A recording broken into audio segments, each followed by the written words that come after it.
Welcome to Flipping Miami, a podcast for those who want to learn real estate investing, do more, and make more. Now, here is your host, Raul Bolufe.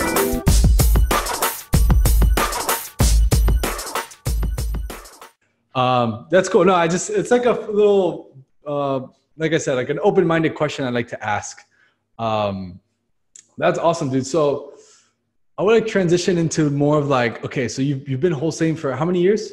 2019. So yeah, about 3.5 years now. Love it. So you've been wholesaling for about 3.5. Oh, no, wait, no. 4.5 years now. Oh shit. All right. So 4.5 years in this business. What's been the biggest mistake that's taken you the longest to learn? What's been the biggest lesson that's taken you the longest to learn? Focus. And I'm still struggling with it. Yeah. I am an impatient person. I'm the kind that wants everything done 2 weeks ago, right? I thought of it today, but I wanted it done already. So with that, I've really tried to hone in onto sticking to one project at a time. Okay. You know, I've heard it a lot. I've read the one thing. I've read all the different books that talk about it, but I keep convincing myself I can try it as, I can get that done and that done and that done. Yeah. And then that's when my work-life balance falls out of whack. And then that's when my stress level goes up and nothing gets done properly because I don't see it all the way through because I get bored and I go find something else that got me distracted and was cool idea. So that's probably been the longest and hardest thing to learn that I'm still learning. I'm getting better at it, but I'm really trying to make sure I spend the time like this is my project. Right now, I'm building out a driving for dollars campaign that I want to take over our entire market. And I want my team to have buying because we've tried it before, but it's like, hey, just go around and take pictures of crummy houses. And, I want you guys to find 10 a week. So they'd go to the war zones and just take 10 pictures on the same street. I'm like, no, those aren't driving for dollar leads. Those are garbage houses in garbage neighborhoods that nobody wants. Yeah. We need to find the garbage house in the nice neighborhood that everybody wants to fix up live in it once it's fixed up. Yeah. So taking the time to actually create that process before launching it, having a plan behind it, but then asking my team, hey, critique this. What can be better? When you find optimization, let's do it. We're a shared knowledge business. So we need to make sure we all are comfortable raising our hand. Hey, could this be done a better way? Hey, this seems kind of janky. Or, hey, you're an idiot. This is a dumb thing to do. Yeah. So I want that honesty in our team. That way we can all be real with each other. Because if I'm running the ship into rocks, I want someone telling me. And being able to focus on one thing at a time allows me to pay attention, further down the path. It allows me to not say, hey, there's 3 different paths and I got to focus on all of them. I have 3 moving targets. I mean, a quote I like to use a lot and I don't always follow is, if you chase 2 rabbits, you catch none. So I'm trying to chase 1 rabbit at a time and focus on which one is the one that is going to either make us the most money, save us the most money, or free up my time. Yeah, that is, I would recommend people rewind that and listen to it. That sounds like you. Like if you're the kind of person that loves new projects, loves new ideas, and there's nothing wrong with that. But if you're the kind of person that then you find yourself like, shit, I've tried everything and I felt like I have accomplished nothing. That's it right there. Yep. It's that focus. You're spinning your wheels and you're not going anywhere because you are working and you're working hard, but you're not getting all that concentrated effort to get one thing done. Yeah, I think there was that where was it? It was like an interview.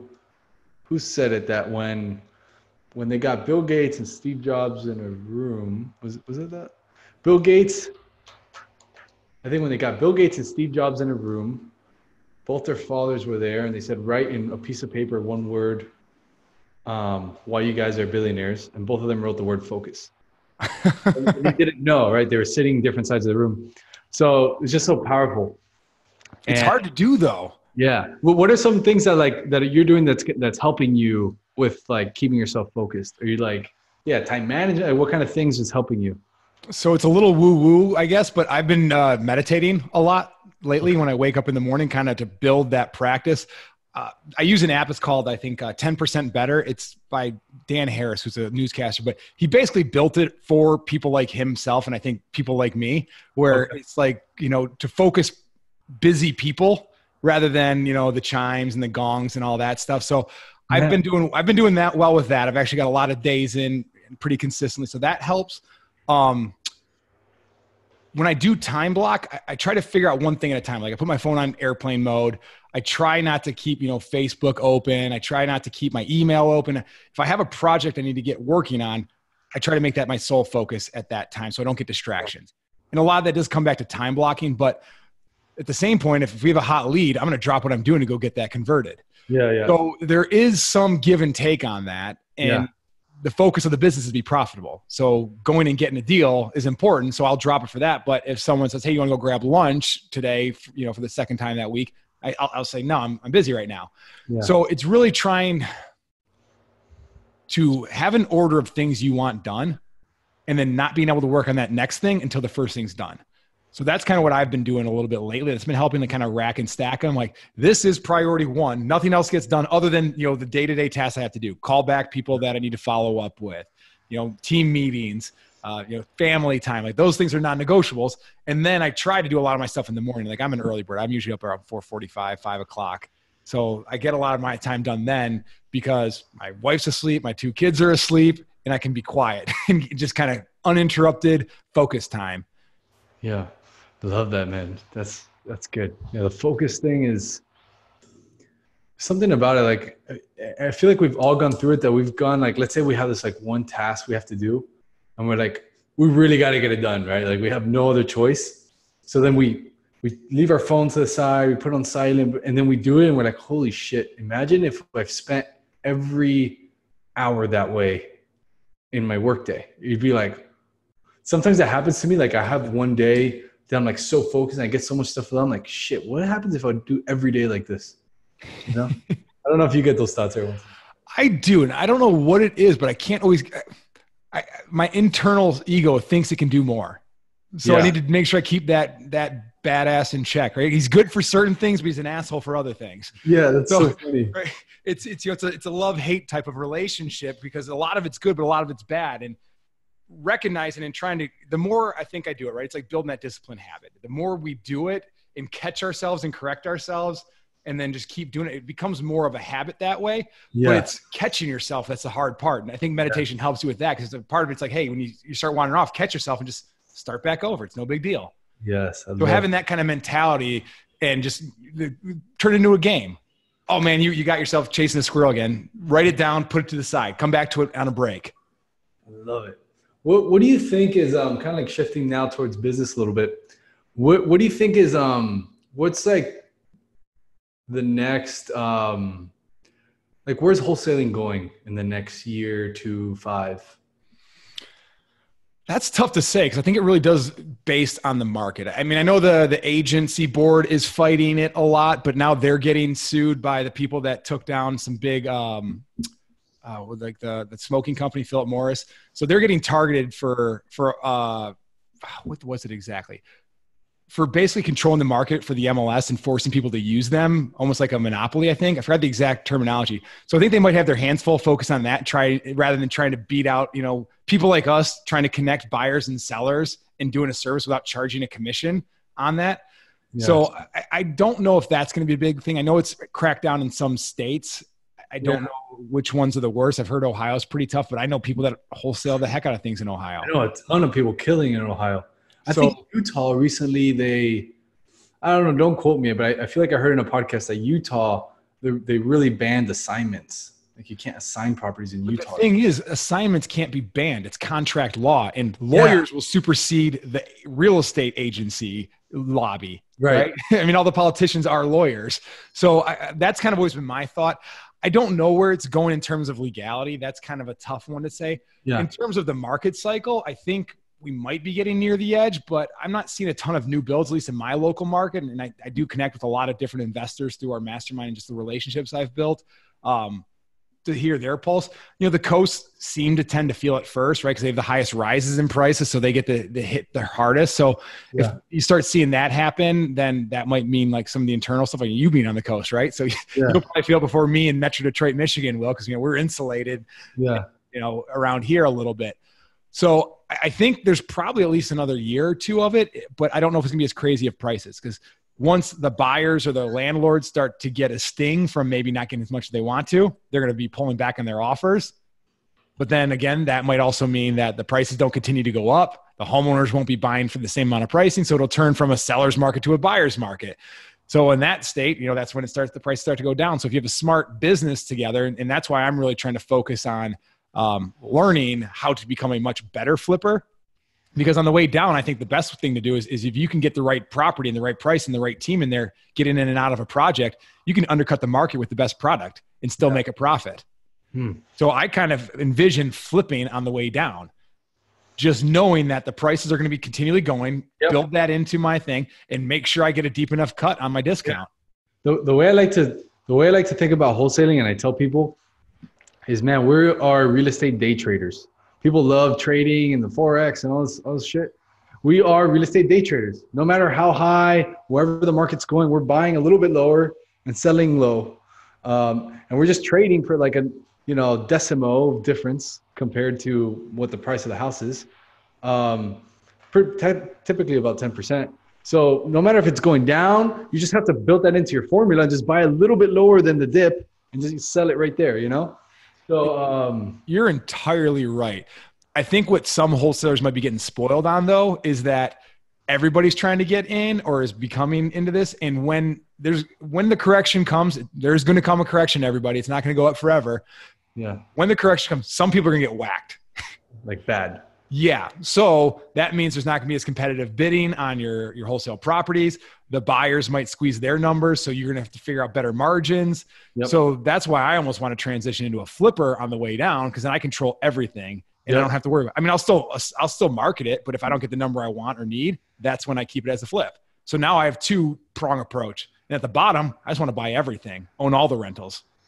Yeah, that's great. I think exactly being a flipper on the way down is so smart because, and it's a lot safer too, if you think about it in a bigger perspective. And typically on a down market in where you're typically wholesaling houses, it will probably make a good rental as well. So and if you control the money, if you can find lenders or, the right hard money partners, and you know how to flip houses or at least something, it's a great way to capitalize on the down market. Huge. Yeah. I mean, right. That's the thing about growth. You keep adding little tools to your tool belt. I'm learning new things. I've been doing sales since I got out of college, and I'm still learning new things. New books are coming out, new things are coming around, new tactics, techniques, ways of talking to people, learning about just other things that aren't sales related, like, empathy and EQ, trying to understand, so there's a reason behind the way of saying, I'm just not reacting to what I've heard, the click whirl, like if you read Influence by Rabbi Kadini. So it's like a lot of that. I'm learning more about other things that tie into sales, but it's more about reading people rather than selling tactics, right? The 101 ways to close a deal. Okay. I think people have heard that and then beaten over the head 1,000 times. So they have their shackles up, guarded against it. Yeah. I feel like the sales world, I think, is getting so smart. The sales and marketing world, it's getting so detailed, so psychological that it's scary, like in a good way. It's scary how good people are getting at sales and marketing. It's scary. Well, the nice thing about it, in my opinion, is if you're doing it the right way and not for evil, you're solving a problem. And if you're doing a good job in selling, is you're not pitching them stuff. You're understanding who they are, what their situation is, why they're in that situation, what a good resolution to that situation looks like to them, and seeing if what we can offer them fits that. Yeah. It doesn't refer them to somebody that can, or advise them in ways to get out of it. Right? There's plenty of deals I go on that don't convert into a sale right now. Sometimes they come back. Sometimes they get in a better position. Sometimes they go to somebody else that is a better fit for them. Yeah. And I'm happy to do that because, I want it to be a win-win. And if you're doing it the right way, that's what good sales and marketing is. You're understanding the situation. You're finding the people that you connect with best, and you're using those tactics to open them up so you can understand if you are the right fit. Yeah, I love that. I think that's awesome. What are some good sales books you've read recently? I have been on repeat listening to Never Split the Difference. I like that. I read it a while ago. I kind of forgotten about it. And then I plugged it into my Audible audiobooks when I was driving around. I'm like, oh man, I forgot about all this. And I just been digging back into it because I got distracted. I was trying to do too many things. So I was probably listening to it while I was doing something else. Driving around, you can still have the focus, but I was probably like moving boxes around or, Yeah. So I didn't totally dig into it and digest it. And this time around, I'm like, man, I missed a lot of stuff, and I probably lost a lot of deals by not knowing some of these things earlier or remembering these things earlier. No, that book is awesome. I think I've read it like 3 times. I got to read it more, but that's like a book you got to read like 3-4 times a year, in my opinion, 5 times a year if you could. All right, man. So yeah, just a few more questions before we wrap up here. This is a question I like to ask. It gets the wheels turning. I think you probably appreciate it. So you're like a visionary, running really fast type of dude. What is the next, or what is in your mind the $100 million play in real estate? Let's involve real estate. Doesn't have to be wholesale. It could be anything. I think it's going to be moving towards mega companies. So me partnering with Don Costa in Fresno and you in Miami and have an overarching business where people kind of come together as like a conglomerate. So we can have shared housing for lead intake. Right? We all share that, but we can all be in different markets. Then same thing, right? We can have shared marketing expenses and drive those costs down because we're sending 1 million cards a month or a week. So I think having that collective community of people that pool their resources together. I mean, mastermind groups try to do that for group rates, but if you literally say, I'm going to pull 1 million, like it's hard to get everyone to switch in any kind of, because their habits, worn in trenches. But I think people are going to start collecting into bigger and bigger businesses, like collecting the localized units, because real estate is local. Yeah. You can manage it top down, and you can have call centers that have, if you have this type of Southern accent, that phone rings this section of the call center. Or, if you're going to, if you need to squeeze your mailers down by, a penny, and you think they have the lowest rate, well, hey, I'm gonna go to this mail house and give them 1 million postcards a month. Are you sure you can't squeeze that penny out for me? Maybe I just buy the damn mail house at that point. Yeah, you're right. Actually, that's probably a better point, right? See, even bigger. You have your own mail house, have your own skip tracing source, have your own list generating source, compete with, the list source type companies. Yeah. You just own it all. So I think that could be the $100 million, $100 billion idea, whatever it might be. And that's one of those things that's a consistent revenue source too. So it's not like just acquiring little things. It's something that can continue to produce, because real estate's always going to happen. Houses are going to continue to break down until they figure out a way to make it indestructible material. And people are content with having the exact same stuff all the time, and they don't ever need to move. Yeah. They never have life situations. I don't foresee that happening in my lifetime, but who knows? Maybe, what's his face? The billionaire. I'm blanking on his name. The guy thinks that everyone's going to live to like 1,000. Elon Musk? No, Abundance. Oh, I listen to his podcast too, and I can't think of his name right now. Billionaire, million. All right, I'm going to have to look this up now. He's the Indian guy? No, Peter Diamandis. Oh, okay, yeah. Yeah, SpaceX. So he's partnered with. Focused on life extension now. Sorry, went on a tangent there. See, I chase squirrels. Dude, that's good. So yeah, basically coming together and all the localizing, or making a big company with all local companies, putting a lot of local companies together to bring down costs, to be able to do more marketing, increase lead flow. McDonald's of real estate. Yeah. Have a process, plant up franchises. Not in the same model of home investors, right? Where you're training people and people are buying in. It's more like a collective community. Yeah. Like here's a proven business model, or, here, transplant people and transfer them around. Like, hey, you're crushing over here. You got promoted to Miami. You got out of Detroit. Congratulations. Shit. Okay. That's a pretty good one. I haven't heard that one before. I like that.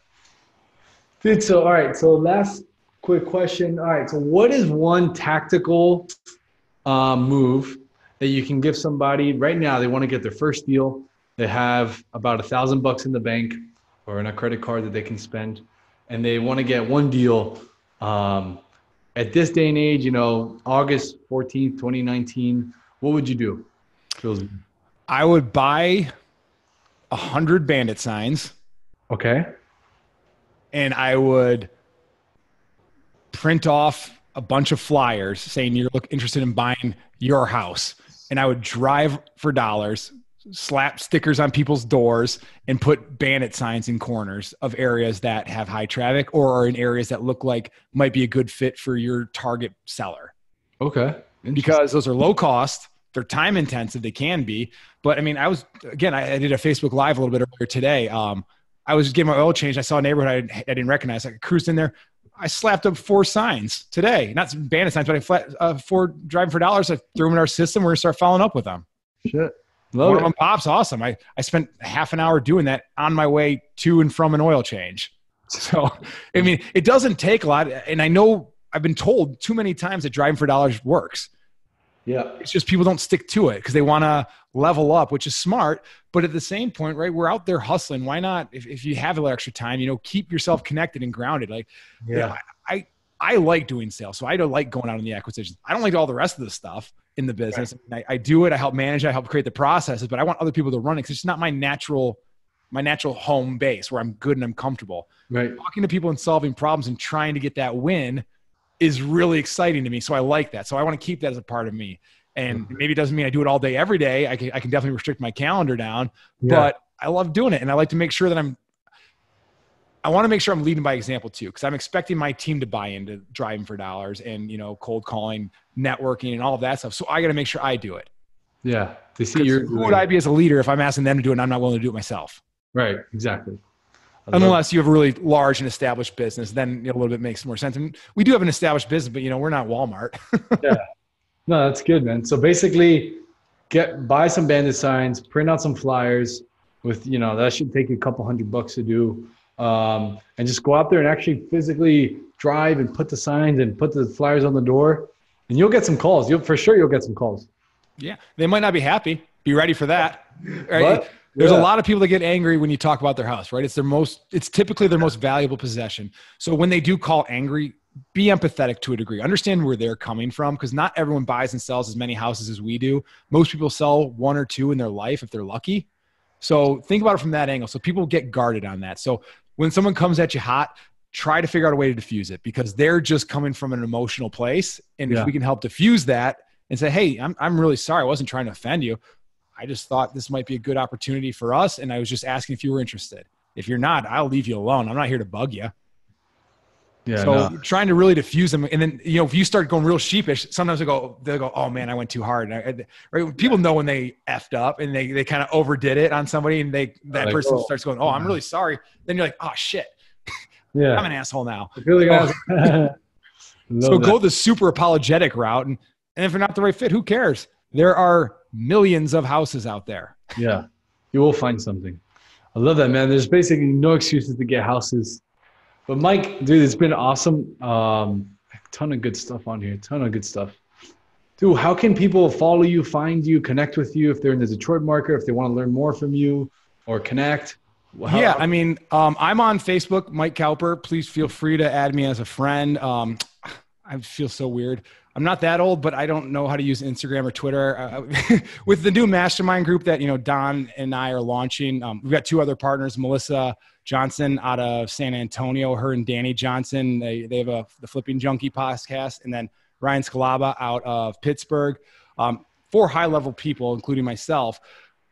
We're really trying to build a community for people that are actually doing it. So we're going to try and help people that are getting started and point them in the right direction, but we're really trying to build that community of proven doers and givers, people that really want to be in a room of people trying to grow. So if you want to reach out and talk about that, send me a message on Facebook. I can be reached at Mike, M-I-K-E, Cowper, C-O-W-P as in Paul, E-R, at WeBuy, that's BUYROI.com. That's my email address. Feel free to shoot me an email. I'm happy to chat and connect. If you have any interest in anything we're doing, I'm happy to talk with you. And if you want to get on our buyers list here in Metro Detroit, it's WeBuyROI.com. Love it. Simple enough. And we'll put all the sites and stuff in the show notes so you guys can connect. But dude, Mike, this has been awesome. And I feel like if you guys are really looking at doing this or scaling or getting from 1 deal to 100 or getting from 0 deals to 1, dude, Mike's for sure a good person to follow. He's actually doing this stuff. And if you're in the Detroit market, you shouldn't call anybody else, but who else? Yeah, come on by. Happy to show you the office and grab coffee or lunch. Yeah, dude, I love that. Some drinks. But dude, yeah, man, I hope to connect one of these days. I know we'll probably seen each other in one of these events, one of these times or something. But again, it's been awesome having you. If you like this stuff and you found this valuable, guys, you can subscribe if you're watching this on YouTube. Click the bell. And yeah, that'll be the end of the show. So thank you guys for listening. Again, Mike, thanks again, brother. Thank you for having me on. I really appreciate it. It's been awesome. Cool. So we'll see you guys on the next episode.